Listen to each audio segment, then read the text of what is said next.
Welcome to టీవీ20 news బులెటిన్ల ముందుగా headlines. Global investor summit లో ఆలస్యానికి ప్రధాని మోడీ క్షమాపణలు. విద్యార్థుల పరీక్షలకు ప్రాధాన్యత. ఫిక్స్ అయిపోండి, వైకాపాకు 5 ఏళ్లు ప్రతిపక్ష హోదా రాదు. Deputy CM Pawan Kalyan.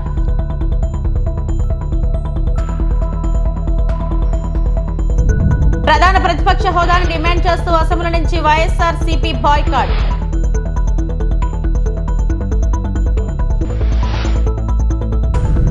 భోపాల్లో జరిగిన గ్లోబల్ ఇన్వెస్టర్ సమ్మిట్ లో ప్రసంగించిన ప్రధానమంత్రి నరేంద్ర మోడీ ఆలస్యంగా వచ్చినందుకు క్షమాపణలు చెప్పారు. 10 మరియు 12 తరగతుల బోర్డుల పరీక్షలకు హాజరయ్యే విద్యార్థులకు అంతరాయం కలగకుండా ఉండేందుకు రాజ్ భవన్ నుండి తన నిష్క్రమణను వాయిదా వేసుకున్నట్లు వివరించారు. విద్యార్థులు ఎటువంటి ఇబ్బందులు లేకుండా తమ పరీక్షా కేంద్రాలకు చేరుకునేలా చూసుకోవడమే తమ నిర్ణయమని మోడీ నొక్కి చెప్పారు. सबसे पहले तो मुझे यहां आने में विलंब हुआ, इसके लिए आप सबकी क्षमा चाहता हूं. विलंब इसलिए हुआ क्योंकि कल जब मैं यहां पहुंचा तो एक बात ध्यान में आई कि आज 10वीं और 12वीं के छात्रों की एग्जाम है और उसका समय और मेरा राजभवन से निकलने का समय क्लैश हो रहा था और उसके कारण संभावना थी कि सिक्योरिटी के कारण अगर रास्ते बंद हो जाए तो बच्चों को एग्जाम देने के लिए जाने में कठिनाई हो जाए और ये कठिनाई न हो, बच्चे सब एक बार अपने एग्जामिनेशन सेंटर पर पहुंच जाए, उसके बाद ही मैं राजभवन से निकलूं ऐसा मैंने सोचा. उसके कारण मैंने निकलने में ही 15-20 मिनट लेट कर दिया और उसके कारण आप लोगों को जो असुविधा हुई इसके लिए मैं फिर से एक बार क्षमा मांगता हूं. ప్రతిపక్ష హోదా అడిగితే ఇచ్చేది కాదని, ప్రజలు ఇస్తేనే వస్తుందని AP deputy CM Pawan Kalyan అన్నారు. అత్యధిక మెజారిటీలో 2వ స్థానంలో ఉన్న పార్టీకి ప్రతిపక్ష హోదా ఇస్తారన్నారు. ఈ విషయంలో వైకాపా సభ్యులు హుందాగా ప్రవర్తించాలని హితవు పలికారు. అసెంబ్లీ సమావేశాల సందర్భంగా మీడియా పాయింట్ వద్ద పవన్ మాట్లాడారు. వైకాపా సభ్యులు ప్రతిపక్ష హోదా కోరుతున్నారు. సభలో 2వ అతిపెద్ద పార్టీ జనసేన, మాకంటే 1 సీటు ఎక్కువ వచ్చినా వాళ్ళకి ఆ హోదా దక్కేది. ప్రతిపక్ష హోదా ఇవ్వకపోతే సభను అడ్డుకుంటామని చెప్పడం సరికాదు. ప్రజలిచ్చిన 11 సీట్లను గౌరవించి అసెంబ్లీకి రండి. సమస్యలు, ప్రభుత్వ లోటుపాట్లు తెలియజేయండి. సంఖ్యకు అనుగుణంగా స్పీకర్ సమయం కేటాయిస్తారు. వైకాపా సభ్యులు హుందాగా ప్రవర్తించాలని పవన్ కోరారు. బేసిక్గా ఒకటి హైయెస్ట్ మెజారిటీ ఎవరికి ఉంది వాళ్ళు ప్రభుత్వం ఫామ్ చేస్తారు. వాళ్ళకంటే నెక్స్ట్ స్టేజ్ ఎవరికి ఉంటే వాళ్ళకి ప్రతిపక్ష హోదా ఇస్తారు. అంతేగాని గతంలో మేము ప్రభుత్వాన్ని పరిపాలించాం కాబట్టి మా ప్రతిపక్ష హోదా ఎవరికి ఇవ్వరు. కనీసం జనసేన కంటే కూడా 1 సీట్ ఎక్కువ వచ్చినా కానీ వాళ్ళకి ప్రతిపక్ష హోదా దక్కేది. ఈ రోజున ప్రభుత్వంలో 2nd లార్జెస్ట్ పార్టీ జనసేన. దాన్ని ప్రజల దృష్టికి తీసుకొద్దామని వైసీపీ నాయకులు వాళ్ళు చేస్తుంది ఏంటంటే మాకు ప్రతిపక్ష హోదా ఇస్తే తప్ప మేము అసెంబ్లీలో అడుగు పెట్టాం, లేదంటే ప్రసంగాలను అడ్డుకుంటాం అని. ఇది సరైన మెసేజ్ బయటికి వెళ్దాం. ఇది సరైన విధానం కూడా కాదు. ఇది ప్రజలందరికీ తెలియజేయాలనుకున్నాం. ఇది ప్రతిపక్ష హోదా ఏ పరిస్థితిలో వస్తుందంటే మీకు రూలింగ్ పార్టీ కంటే కూడా అత్యధికంగా ఇంకొక సీట్లు వాళ్ళకంటే మీరు వస్తే దాని తర్వాత స్థానం మీకు వస్తే ఖచ్చితంగా ప్రతిపక్ష హోదా వాళ్ళకే ఉంటుంది. 21 సీట్లు ఉన్న జనసేన, 11 సీట్లు ఉన్న వైసీపీకి ప్రతిపక్ష హోదా ఎలా వస్తుంది? మేము వస్తే తప్ప మేము అసెంబ్లీకి రాము, ఇలా గవర్నర్ ప్రసంగాలను అడ్డుకుంటాం అనేది ఇది సరైనది కాదు. ఇది ప్రజలందరికీ కూడా తెలియచేస్తున్నాం ఈ సందర్భంలో.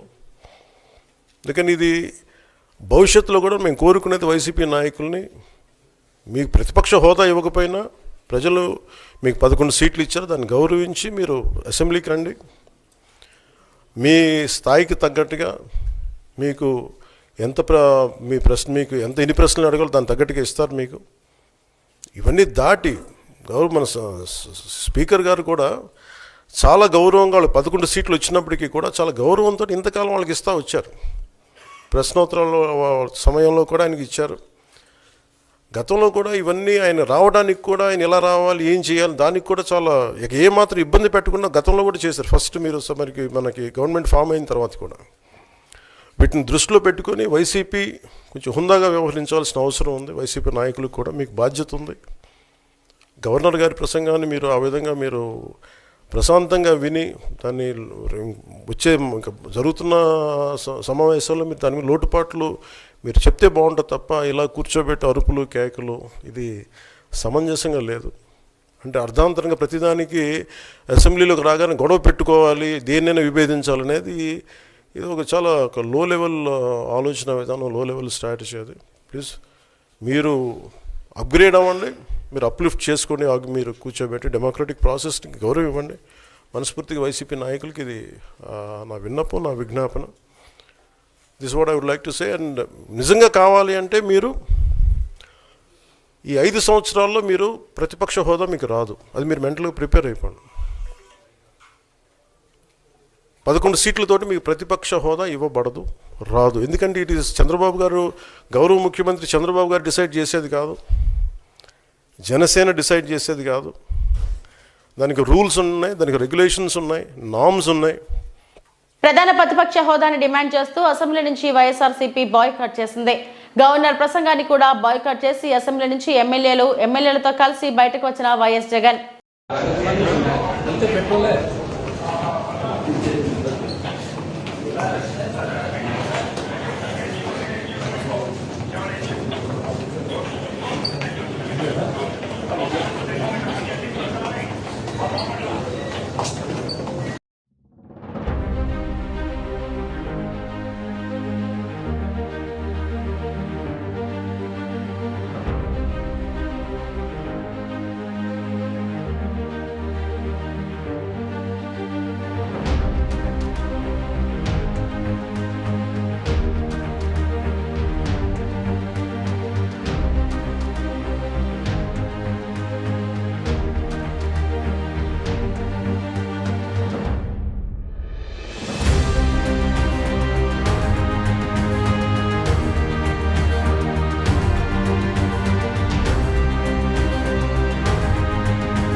అనకాపల్లి స్థానిక విజయ రెసిడెన్సీలో చికెన్ మరియు ఎగ్స్ మేళా పౌల్ట్రీ పరిశ్రమ సభ్యులు మందపాటి జానకి రామరాజు అధ్యక్షతన మీడియా సమావేశం జరిగింది.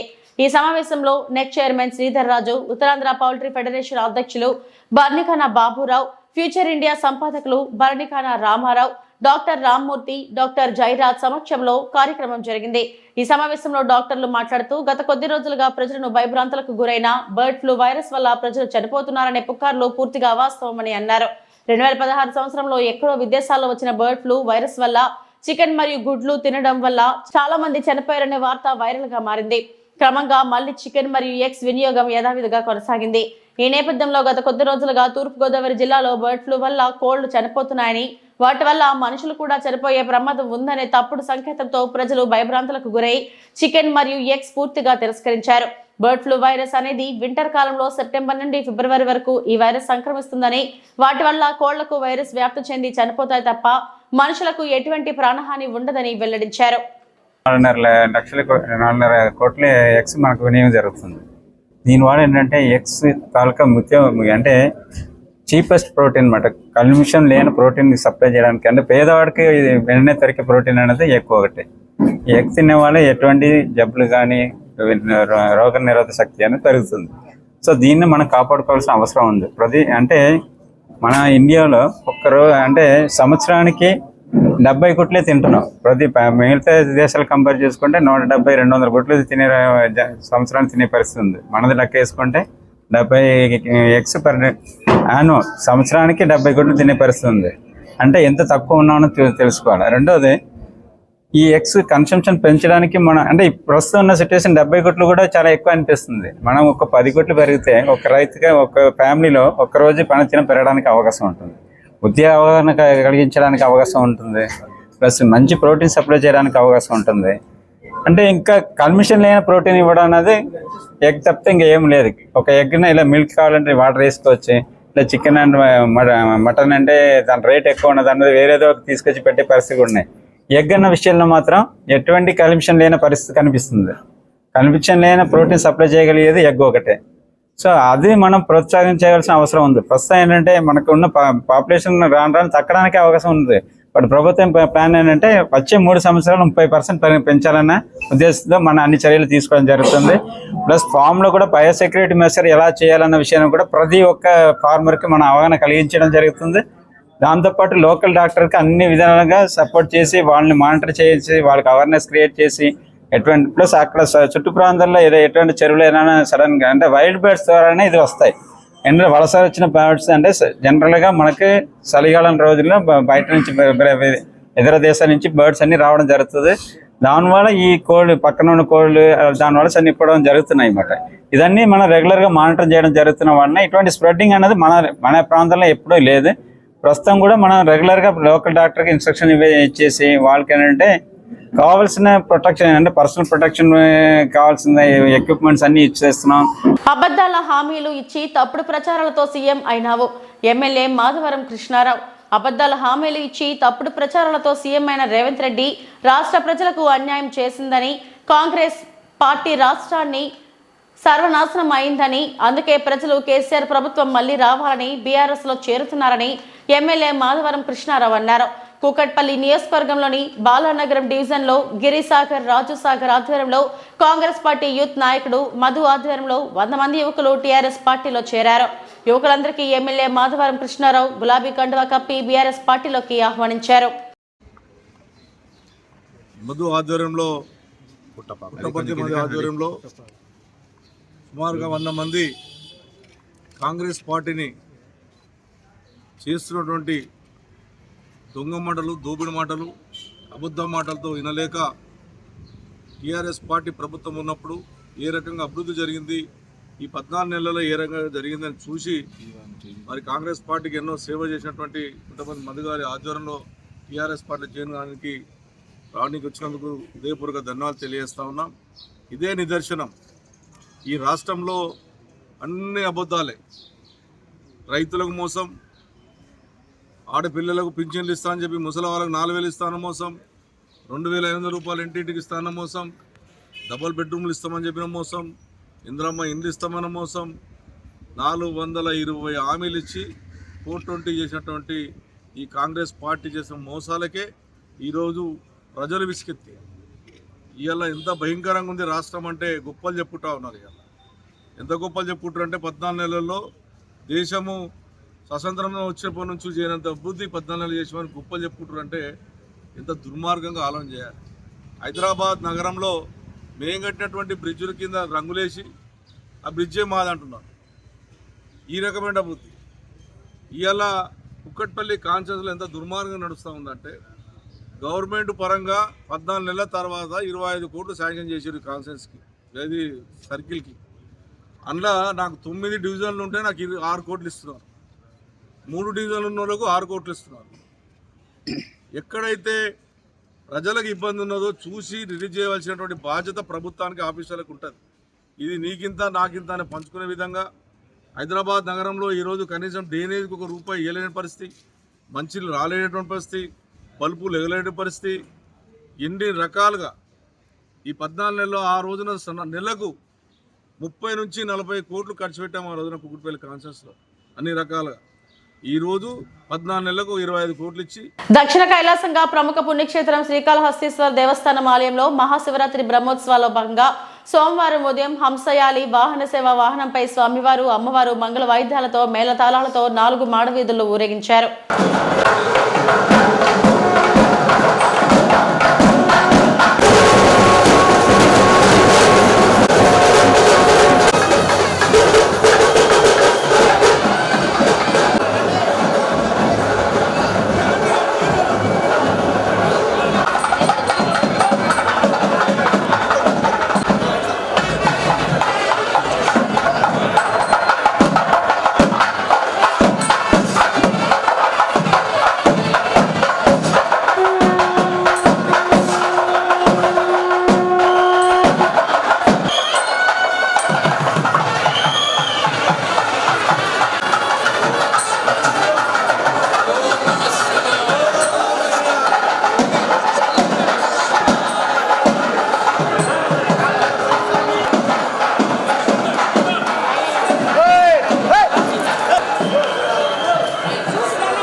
అనకాపల్లి దుమ్మరి సాయి భువనేశ్వరి భార్యాభర్తల మధ్య తలెత్తిన వివాదంలో న్యాయం కోసం పోలీస్ స్టేషన్ ఆశ్రయించిన భువనేశ్వరి స్టేషన్కి వెళ్లినందుకు కుల పెద్దలు కుల బహిష్కరణ చేశారు.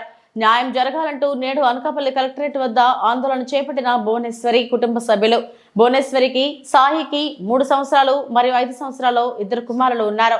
కుల పెద్దల తీర్మానంపై బంధువులు భువనేశ్వరి కుటుంబాన్ని వెలివేయడంతో మనస్తాపం చెంది న్యాయం జరగాలంటూ కలెక్టరేట్ వద్ద ఆందోళన చేపట్టిన బాధితులు బంధువులతో సన్నిహితంగా మెలగాలంటే 2 లక్షల రూపాయలు ఇవ్వాలని డిమాండ్ చేశారని ఆవేదన వ్యక్తం చేసిన భువనేశ్వరి కుటుంబ సభ్యులు. పోలీస్ స్టేషన్ కూడా టౌన్ పోలీస్ స్టేషన్ సార్ కూడా వెళ్ళాం సార్. 6 వరకు వారు పిలిపించి మాట్లాడి అన్నీ చేశారు సార్. చేస్తే బయట వరకే మాట్లాడుతున్నారు సార్. లోపల మళ్ళీ బయటకు వచ్చిన తర్వాత మీ పని మీది మా పని మాది అంటున్నారు సార్. వాళ్ళు 7గురిని మమ్మల్ని మా మీద దయ కలిగి వాళ్ళు 7గురిని మీరు ఏ నిర్ణయంలో మాకు న్యాయం జరిపిస్తారన్నది మిమ్మల్ని ఏడుకుంటున్నాం సార్. పిల్లగా తల్లి కాకుండా మమ్మల్ని చాలా ఇబ్బందులు పెడుతున్నారు సార్. ఒంటరిగా మమ్మల్ని కుటుంబాన్ని ఒంటరితనం చేశారు సార్. మమ్మల్ని రేపు పొద్దున మా పిల్లలకు పెళ్ళిళ్ళు అవ్వాలంటే ఏ కులానికి వెళ్ళి అడుగుతాను సార్. నేను ఎవరిని వెళ్ళి అడగారు సార్. నా కుల పిల్లలు నాకు ఇవ్వకుండా ఎవరికి చేస్తారు సార్? మా పిల్లలకి పిల్ల కాకుండా ఏం చేస్తారు సార్? ఎందుకు చేస్తున్నారు అన్నది ఈ అన్యాయాన్ని అరికట్టమని మాకు న్యాయం చేకూర్పించమని మిమ్మల్ని కలెక్టర్ ఆఫీస్ కాడ ఆ న్యాయం కోసం అడుగుతున్నాం సార్. మేము మాకు న్యాయం చేయమనే కోరుకుంటున్నాం సార్. అనపరెడ్డి భువనేశ్వరి, అనపరెడ్డి సాయి సార్. పెళ్ళైన కానించి ఇప్పుడు దాకా నరకమే చూపిస్తున్నారు సార్. ఇప్పుడు 3 సంవత్సరాలు సార్. నా బిడ్డ పుట్టాడు సార్. బిడ్డ పుట్టిన కానించి ఇప్పుడు దాకా రాలేదు సార్. అతను ఎందుకు రాలేదని అడిగితే సమాధానం లేదు సార్. పెద్దల్లో కూడా పెట్టాం సార్. పెద్దల్లో పెట్టినా కూడా అసలు రెస్పాన్స్ లేదు సార్. అతని దగ్గరికి వెళ్ళిపోమంటున్నారు సార్. చచ్చినా బతికినా అతనితోనే ఉండాలని చెప్పేసి అంటున్నారు సార్. అలాగని చెప్పేసి పోలీసుల దగ్గరికి వెళ్ళాను సార్. అక్కడ న్యాయం జరగలేదని చెప్పేసి పోలీసుల దగ్గరికి వెళ్ళాం సార్. పోలీసుల దగ్గర కూడా వెళ్ళినా కూడా అక్కడ చాలా వాయిదాలు జరిగాయి సార్. అక్కడ కూడా న్యాయం జరగలేదు సార్. నాకు చెప్పకపోతే ఆఖరికి ఇక్కడికి వచ్చాం సార్. కలెక్టర్ ఆఫీస్ దగ్గరికి వచ్చాం సార్. పెళ్ళి అయింది 2021 8 25వ తారీఖు సార్. నా పెళ్ళి అయింది. అది డిసెంబర్లో పెట్టాను సార్. కోర్టుకి వేసాను సార్. నేను ఇప్పుడు కోర్టులో నలుగుతుంది సార్ ఆ కేసు. నేను న్యాయం గురించి వచ్చాను సార్. కుల పరిష్కారం ఎందుకు చేశారని అడగడానికి వచ్చాను సార్ ఇక్కడికి. నేను పెద్దలు sir. Anapareddy Seenu Reddy, Annavaram Pasupuleti Suribabu sir, Amarsetti Apparao sir, Pasupuleti Srinu sir, Kothakota sir. మొత్తం 4 ఊర్లో కూడా మా కుల పరిష్కారాన్ని చేశారు సార్. BCA sir. దమ్మరకులం సార్. బీసీఏ సార్ మాది. అక్కడ నుంచి ఇలా వచ్చాం సార్ ఇక్కడికి. మేము అక్కడ న్యాయం జరగాలని చెప్పేసి ఇక్కడికి వచ్చాం సార్. మేము కలెక్టర్ ఆఫీస్ దగ్గరికి వచ్చాం సార్. మేము ఆ కలెక్టర్ గారే మాకు న్యాయం జరగాలని మేము కోరుతున్నాం సార్. మేము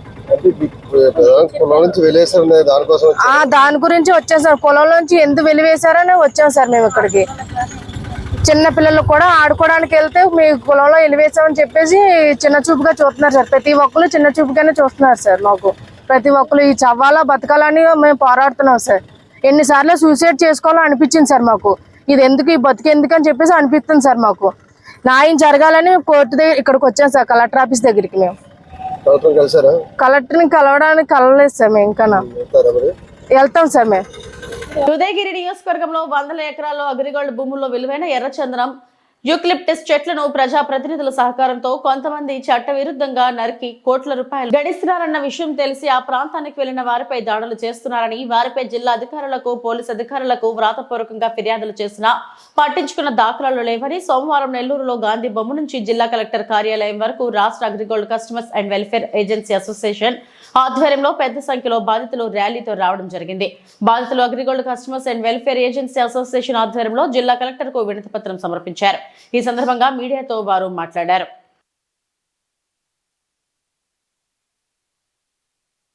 అగ్రిగోల్డ్ అసోసియేషన్ నాయకులపై దాడి చేసిన గూండాలను వెంటనే అరెస్టు చేయాలి. అగ్రిగోల్డ్ అసోసియేషన్ నాయకులపై దాడి చేసిన గూండాలను న్యాయం చేయాలి. అగ్రిగోల్డ్ బాధితులకు న్యాయం చేయాలి. అగ్రిగోల్డ్ బాధితులకు ఫాస్ట్ ట్రాక్ కోర్టుని ఏర్పాటు చేయాలి. అగ్రిగోల్డ్ బాధితుల సమస్య పరిష్కారానికి ఫాస్ట్ ట్రాక్ కోర్టుని ఏర్పాటు చేయాలి. స్పెషల్ కమిటీని అగ్రిగోల్డ్ బాధితుల సమస్యల పరిష్కారానికి పరిరక్షించాలి. అగ్రిగోల్డ్ ఆస్తులను కాపాడమని పోయిన అసోసియేషన్ వారిపై దాడి చేసినటువంటి శ్రీకాంత్ యాదవ్ యొక్క అనుచరుల్ని. సార్ నమస్తే అండి. నా పేరు తిరుపతిరావు. నేను ఈ Agrigold customers and agents welfare అసోసియేషన్కి రాష్ట్ర ప్రధాన కార్యదర్శిని. గత 10 సంవత్సరాల పైనుంచి అగ్రిగోల్డ్ సమస్య మీద మేము ఉద్యమం చేస్తా ఉన్నాం.